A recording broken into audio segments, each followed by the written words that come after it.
Many of you know I use Yango all the time. I love it. I use it because it's convenient, it's very affordable, it takes me to where I'm going. So I call a Yango from the restaurant and I say to him, look, I need to dash back to the office because I have another meeting.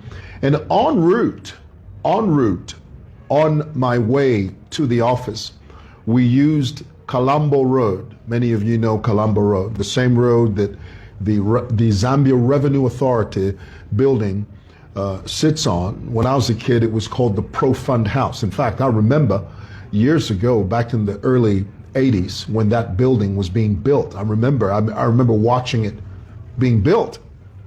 So we're driving along Colombo Road, and all of a sudden, this guy, I don't know, at first I was thinking this is someone that had lost their mind. This is someone that had completely lost control of their faculties. This was someone that had completely lost all sense of reality. And I thought that this person was crazy. He jumped. First of all, what he did was he slaps the screen, the windscreen, really hard. And then he stands right in front of the car that I was in, the Yango, and he begins to slam and to slap the not the bonnet, what do you call the front? That is the bonnet, isn't it? The front of the car. He begins to slap it and he's yelling profanities and expletives, and I wasn't sure who he was. I didn't know who he was, and I'm thinking, well, what's going on? So I say to the driver, I say, look, let's just drive around him and see if we can get around him. This guy wouldn't budge. He would not move. He just kept on yelling and screaming. And then finally, after a couple of minutes, I looked at him and then I started listening to what he was saying. He started saying, a few months ago, you recorded me, and he said the whole world saw my video. Icharo chonse chari ntamba, wali imposta pa Facebook. Hey, chava na shani. Iwe chitambala wali imposta pa Facebook, wambika pa mwewa. Nemwine shale fwa tumbike pa mwewa. So lero wala njipa ya fye. Lelo nzafiratu pano, pamene pano, mozani chita paiksi, mozani paya. Then I remembered who he was. I'm thinking, this is the schmuck that I recorded a few months ago. I was, in the back of the Yango, and as I always do, I record everything that I do. And I noticed that particular day, my window was open and my bag was right next to the window. So as I turned to secure my window, because I know enough to know that in the CBD, if you leave stuff exposed, the chances are very high that somebody would reach into your car and steal a bag, a handbag, a phone, a laptop. And I didn't want my bag to be stolen. So as I turned with my camera, I reached over to try and roll up my window, and there's this guy standing there with bottles of frozen Vatra bottles. And he says to me, he wants to sell them to me. I said, no, it's fine, I'm okay. And as we drive past him, he had this blank look on his face, and that cracked me up. It made me laugh.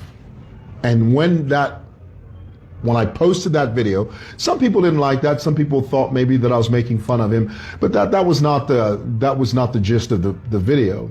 What made me laugh, what made me cackle, was the fact that he had this blank look on his face. Well, I posted that video, and so now fast forward to today, this guy's slamming, banging the door and the hood and the boot, and before I knew it, the ladies who sell fruit along that street, Colombo Road, they got in on it. They started now picking up sand and rocks and throwing at the car. And all of this because I recorded some guy randomly. I posted the video and he became livid. Now, I saw what some of you wrote when I posted the video of the ambush. I call it an ambush. What surprises me, well, no, let me change that. It doesn't surprise me because that's Zambian social media. I was going to say, what surprises me is how many people kept on focusing on the wrong thing. No, you can't copy people. You can't photograph them without their consent. Now, weigh those two. After what I've just explained to you, I mean, the guy was just a by-the-way guy. I mean, it's not like I went after him, to record him. He was just in the shot as I went to roll up my window to secure my side of the car because my bag was sitting on the chair behind me, with me in the back seat. So he was just a by-the-way shot. And the comments, of course, some of you got it. There are a few, I could count them on two fingers. 2 of you or 3 of you actually caught it and said, look, this reaction, just because somebody recorded you, and what was the recording about? Was he recording you naked? No. Did he barge into your personal house? No. Huh? Did he take your clothes off and expose you to the world? No. What was the video about? It was just him trying to sell me water, which I turned down. I said, no, I don't need water. Him having a blank look and me cackling and driving off. What's so bad about that? What is so tragic about that would warrant that type of response, that anger, curiosity?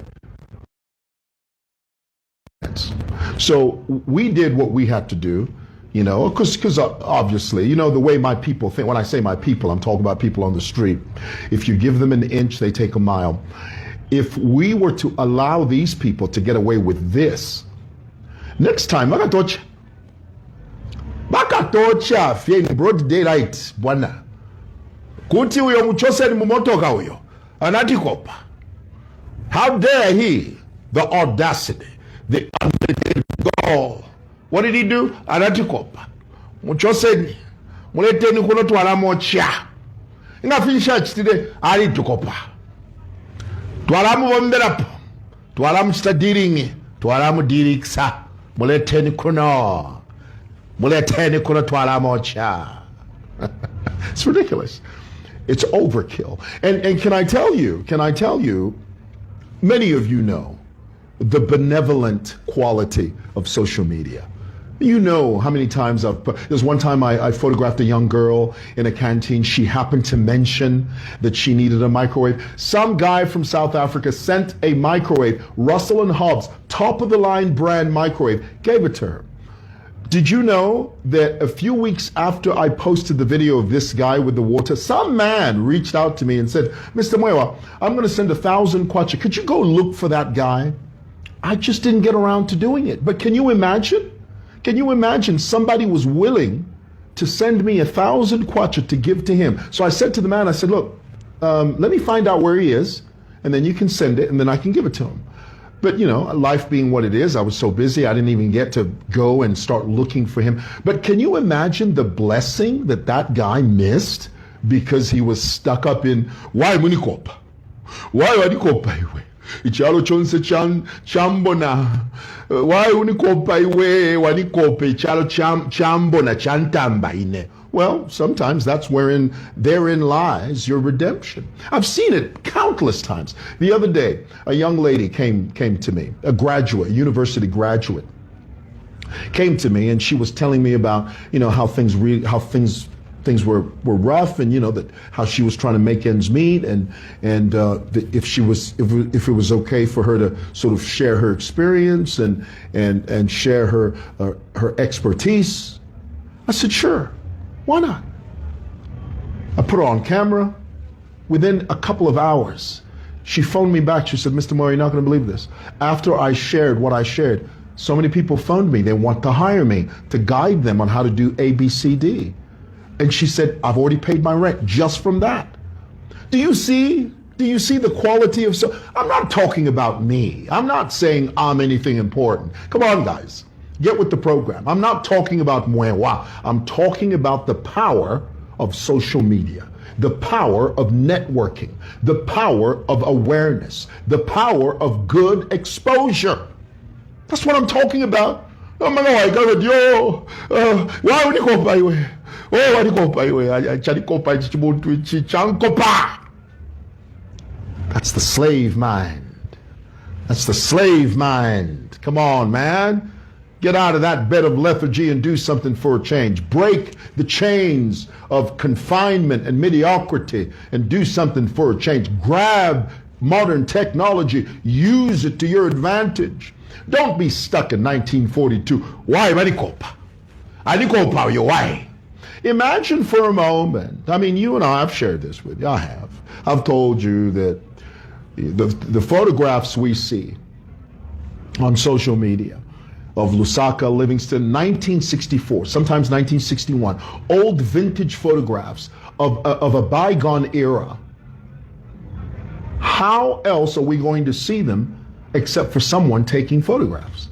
Can you imagine if a photographer in 1961 taking footage of Lusaka and the way people lived in Lusaka in 1961 and talking to people on the street, just interacting on the street, 1961. Imagine for a moment someone says, why uko paiwe? Would we be able to see that footage? No. Guys, understand this. I am documenting history. I am documenting history. This is a visual diary. 50 or 100 years from now, nanshikale na yaine, naliakale kumunu, by and by, when the morning comes, all the saints of God are gathered home. We will tell the story, how we overcame. We'll understand it better by and by.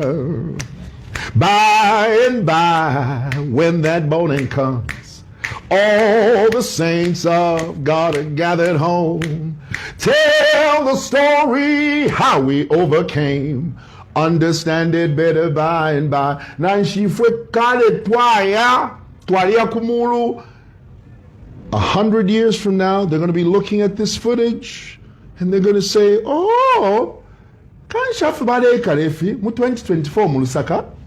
If you want to oh, and support the video digital diary. No, man, why have that? Why, Manikop?